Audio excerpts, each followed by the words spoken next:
नमस्कार दोस्तों, आज है 27 अक्टूबर। आइए देखते हैं आज की ताजा खबरों को। उससे पहले आप वीडियो कहां से देख रहे हैं कमेंट करके जरूर बताइएगा और इसी तरह की ताजा खबरों के लिए हमारे चैनल को जरूर सब्सक्राइब कीजिएगा। दोस्तों, आज 27 अक्टूबर है और आज छठ पूजा का तीसरा दिन है, जिसे संध्या अर्घ का दिन कहा जाता है। इस दिन छठ व्रत यानी जो महिलाएं या पुरुष व्रत रखते हैं वो पूरे दिन निर्जला उपवास रखते हैं, यानी कुछ भी खाते पीते नहीं है। शाम के समय जब सूर्य देव अस्त होने लगते हैं तब घाटों पर या घरों में बनाए गए तालाब के किनारे व्रती डूबते सूरज को पहला अर्घ दिया जाता है। इस समय पूरे माहौल में भक्ति और श्रद्धा का वातावरण होता है। महिलाएं छठी मैया की गीत गाती है और सूर्य देव से अपने परिवार की सुख समृद्धि और संतान की लंबी उम्र की कामना करते हैं। घाटों पर दीपक और पूजा की सामान से सिंदूर की सजावट की जाती है। हर तरफ रोशनी और भक्ति का माहौल नजर आता है। लोग अपने परिवार के साथ मिलकर पूजा में हिस्सा लेते हैं और छठ माता की आराधना करते हैं। छठ पर्व की खास बात यह है कि इसमें प्राकृतिक सूर्य और जल तीनों की सम्मान किया जाता है। 27 अक्टूबर की शाम को दिया जाने वाले संध्या अर्घ छठ पूजा का सबसे खास और पवित्र समय माना जाता है, क्योंकि इसके बाद ही अगले दिन यानी 28 अक्टूबर को उषा अर्घ दिया जाएगा, जो इस पर्व का अंतिम चरण होता है। इसलिए आज का दिन व्रत रखने वालों के लिए बहुत ही कठिन और बेहद ही पवित्र माना जाता है।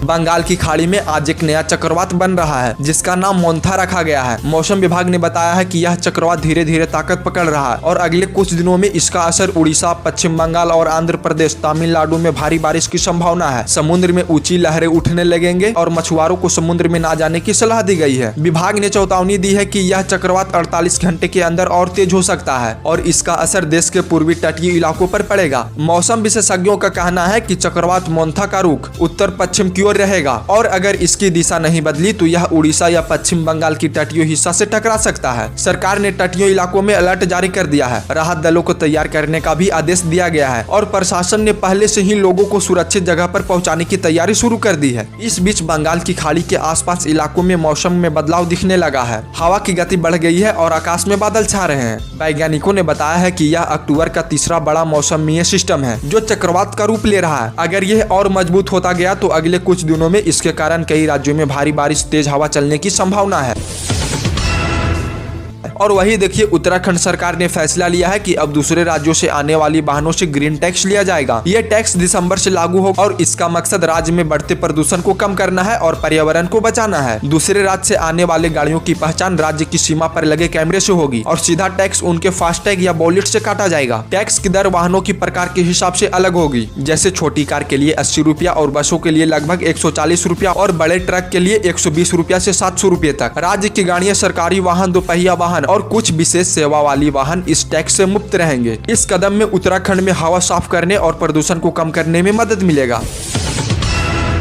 और वही देखिए, भारत की नदियों में बड़ी मीठी पानी की मछलियां, मगरमच्छ और अन्य जीव तेजी से कम हो रहे हैं। प्रदूषण, बांध, घाटों का निर्माण, रेत की खनन और अनियंत्रित मछली पकड़ने जैसे कारणों से इन वन्यजीवों की आबादी बहुत घट रही है। उदाहरण के लिए घड़ियाल नामक मगरमच्छ अब सिर्फ कुछ चुने हुए नदियों में बचे हैं और पहले जहाँ वे बड़े बड़े इलाकों में मिलते थे अब वहाँ देखने को भी नहीं मिलते हैं। शोध बताते हैं कि ग्रेटर पश्चिम घाट और हिमालयी इलाकों में नदी में 40% से भी ज्यादा मीठी पानी की प्रजातियां संकट में है। इस घोर गिरावट के मध्य जल की पर्यावरण कार्यशीलता पर गहरा असर पड़ रहा है। नदी के किनारे बसे लोगों, आजीविक मछुआरों की रोजी रोटी और पूरे पारिस्थितिक तंत्र के लिए यह स्थिति गंभीर चेतावनी है, क्योंकि जब ये बड़े जलचर मिटते हैं तो सांद्र बदल जाती है और अन्य जीवन रूपों पर भी असर डालती है और जल्द ही इस पर ध्यान नहीं दिया गया तो आने वाले समय में भारत की कई नदियां अपनी प्राकृतिक पहचान खो देगी। बड़ी मछलियां और जलचर जीवों का खत्म होने का यह संकेत देती है कि नदियां पहले जैसी स्वच्छ और जीवित नहीं रही। विशेषज्ञों का मानना है कि इन जीवों को बचाने के लिए सरकार को सख्त नियम लागू करना होगा और आम लोगों को भी नदियों में साफ सफाई और संरक्षण में हिस्सा लेना होगा। अगर अभी से कदम नहीं उठाए गए तो आने वाली पीढ़ियां शायद इन जीवों को केवल तस्वीर में ही देख पाएगी। कानपुर में शनिवार को एक विमान में तकनीकी समस्या आई, जिसमें 215 यात्री की जान खतरे में पड़ गई। मुंबई से उड़ान भरने वाली इंडिगो एयरलाइंस की फ्लाइट 6E824 के चकेरी एयरपोर्ट पर लैंडिंग के दौरान समस्या आई। पायलट ने सुरक्षित लैंडिंग के लिए विमान को फिर से आसमान में ले जाकर लगभग 20 मिनट तक चक्कर लगाए ताकि ईंधन कम हो और विमान सुरक्षित तरीके से उतर सके। लैंडिंग के बाद विमान के दरवाजे लॉक हो गए, जिससे यात्री में डर फैल गया। करीब आधे घंटे बाद इंजन ठंडा होने पर दरवाजा खोले गए और सभी लोग सुरक्षित बाहर निकले। इंडिगो के मैनेजर ने बताया कि कोई भी गंभीर समस्या नहीं थी, बस इंजन ठंडा होने में समय लगा। इसके बाद शाम 5:30 बजे विमान ने मुंबई के लिए उड़ान भरी।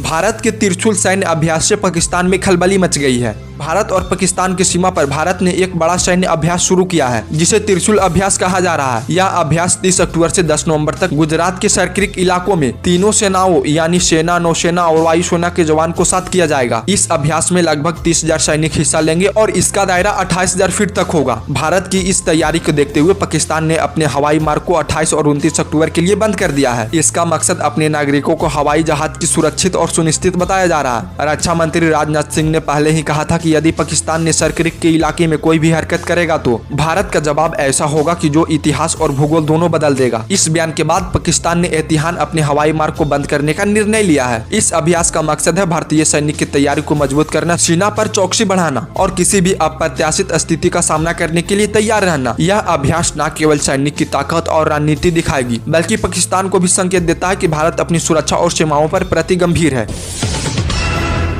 और वही देखिए, बिहार में छठ पूजा के नहाय खाए के दिन 11 लोगों की मौत हो गई। यह हादसा राज्य के 7 जिलों पटना, जमुई, वैशाली, बांका, बेगूसराय, सीतामढ़ी और कैमूर में हुआ। इनमें पटना के खुसरोमपुर थाना क्षेत्र के बैंकटपुर गोविंदपुर घाट पर 3 युवक गंगा नदी में डूब गए। ये तीनों एक ही परिवार के थे, 2 भाई और 1 भतीजा। घटना के समय उनके घर में छठ पूजा का आयोजन चल रहा था। घाट पर पूजा के लिए गंगा जल लेने और नहाने के दौरान तेज धारा में 3 लड़के डूब गए। सूचना मिलने पर एनडीआरएफ और स्थानीय गोताखोर की टीम मौके पर पहुंची। कई घंटों की मेहनत के बाद तीनों की लाश को पानी से बाहर निकाला गया। इसी तरह वैशाली में एक व्यक्ति जमुई में प्रसाद के लिए जल लाने गया। 2 युवक, बांका में 4 लोग जिनमें 1 की मौत हो गई और बाकी 3 लोगों को बचा लिया गया। बेगूसराय में 1 युवक, सीतामढ़ी में 3 लोग, 200 बरामद हुए। 1 की लाश जारी और कैमूर में 10 वर्षीय बच्चे की डूबने से मौत हो गई। यह हादसा छठ पूजा के पहले ही दिन नहाय खाए के दौरान हुआ, जब श्रद्धालु नदी में स्नान करने गए थे। घाटों पर सुरक्षा इंतजाम की कमी थी और भीड़ भाड़ के कारण ये दुर्घटना हुई। प्रशासन ने घाटों पर सुरक्षा बढ़ाने और श्रद्धालुओं को सतर्क रहने की अपील की है।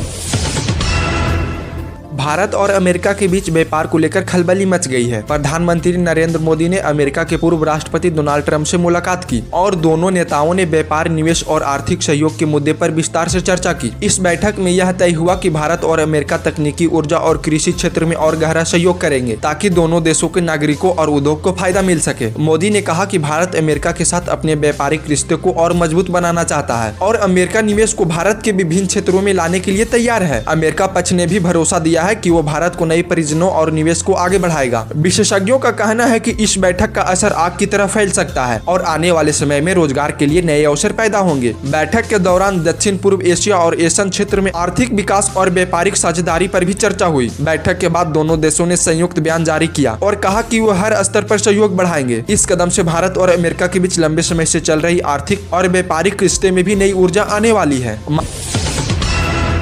महाराष्ट्र के सतारा जिला में एक सरकारी महिला डॉक्टर ने आत्महत्या के मामले में पुलिस उप निरीक्षक गोपाल बदने को गिरफ्तार किया। इससे पहले सह आरोपी सॉफ्टवेयर इंजीनियर प्रशांत बंकार को भी गिरफ्तार किया था। महिला डॉक्टर ने अपनी आत्महत्या से पहले अपनी हथेली पर एक सुसाइड नोट लिखा था, जिसमें उसने गोपाल बदने पर 4 बार बलात्कार करने और प्रशांत बंकार को मानसिक उत्पीड़न का आरोप लगाया था। इस मामला ने पुलिस ने दोनों आरोपियों के खिलाफ बलात्कार और आत्महत्या के लिए उकसाने का मामला दर्ज किया। मुख्यमंत्री देवेंद्र ने भी मामला की कड़ी कार्रवाई की बात की है। गाजा के नुसैरात इलाके में शनिवार रात इस्राइल ने हमला किया, जिसमें इस्लामिक जिहाद संगठन का एक सदस्य निशाने पर था। इस हमले में एक नागरिक की कार भी प्रभावित हुई और 4 लोग घायल हो गए। घायलों को अस्पताल में भर्ती कराया गया। यह हमला अमेरिकी मध्यस्थता के बाद हुई संघर्ष विराम के बावजूद हुआ, जिससे इलाके में तनाव बढ़ गया। इस्राइली सेना ने कहा कि यह हमला आयोजना के तहत किया गया, क्योंकि हमलावर सैनिकों पर हमला कर सकता था। इस घटना से चिंता है कि संघर्ष विराम टूट सकता है और गाजा में हालत फिर से बिगड़ सकती है। इस्राइली सेना ने कहा है कि जब तक उनके सैनिकों के लिए खतरा है तब तक अभियान जारी रहेगा।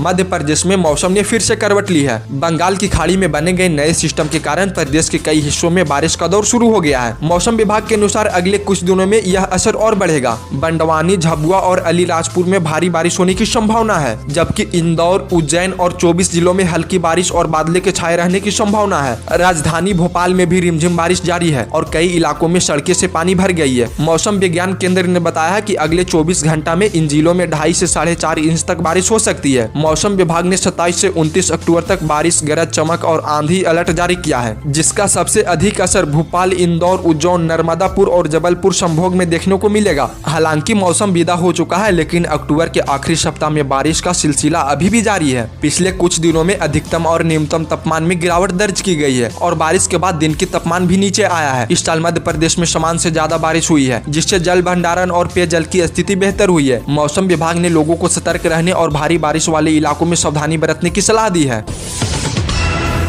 हाल ही में भारतीय जीवन बीमा निगम यानी LIC पर आरोप लगे हैं कि उसने सरकार के दबाव में आकर अडानी समूह में निवेश किया, जिससे जनता के पैसा का गलत इस्तेमाल हुआ है। मई 2025 में कहा गया है कि LIC अडानी समूह की कंपनियों में करीब 33,000 करोड़ रुपए का निवेश करना था, जिससे अडानी समूह के वित्तीय संकट से उभरने में मदद मिली। इसके बाद कांग्रेस पार्टी ने इस मामले की उच्च स्तरीय जाँच की मांग की और कहा कि LIC के 30 करोड़ पॉलिसी धारकों के पैसा का गलत इस्तेमाल अडानी समूह में फायदा पहुँचाने के लिए किया गया। LIC ने इन आरोपों को झूठा और आधारहीन बताते हुए नकारा। अडानी समूह ने भी साफ किया कि उनके समूह के LIC निवेश सामान्य प्रक्रिया के तहत हुई और कोई विशेष लाभ या सरकारी दबाव नहीं था। इस पूरे विवाद ने सवाल खड़े कर दिए हैं कि संस्कारित संस्थाओं निवेश करना कितना पारदर्शी और स्वतंत्रता है, और यह मामला वित्तीय और राजनीतिक दोनों नजरियों से बहुत महत्वपूर्ण बन गया है। आज सुबह आगरा एक्सप्रेसवे पर दिल्ली से लखनऊ जा रही एक डबल डेकर बस में अचानक आग लग गई और पूरी तरह से बस जलने लगी। यह आग बस के पिछले पहिए में लगी और देखते ही देखते पूरी तरह फैल गई। बस में सवार कुल 40 यात्री थे और सभी लोग सुरक्षित रहे। किसी को कोई चोट नहीं आई और आग लगने की सूचना मिलते ही फायर ब्रिगेड की 3 गाड़ियां तुरंत मौके पर पहुंची और करीब आधे घंटे की कड़ी मेहनत के बाद आग पर काबू पाया गया। बस के कुछ हिस्से पूरी तरह से जल गए, लेकिन यात्रियों की सुरक्षित सुनिश्चित की गई। पुलिस और अन्य अधिकारी अब इस घटना की जाँच कर रहे हैं कि आग कैसे लगी और इसके पीछे कोई लापरवाही तो नहीं थी। यात्रियों ने बताया कि अचानक धुआं और आग को देखकर सभी लोग डर गए, लेकिन शीघ्र ही बाहर निकलकर सुरक्षित स्थान पर चले गए। यह घटना यह याद दिलाती है कि यात्रा के दौरान सुरक्षा के उपाय कितने जरूरी हैं और किसी भी आपात स्थिति में शांत और संयमित रहना कितना जरूरी है। तो दोस्तों, यही थी आज की ताजा खबरें। उम्मीद करते हैं कि आपको वीडियो पसंद आया हो। वीडियो पसंद आया हो तो वीडियो को लाइक करें, चैनल को सब्सक्राइब करें और हाँ, कॉमेंट में जरूर बताएं कि आपको सबसे ज्यादा खबर कौन सी पसंद आई।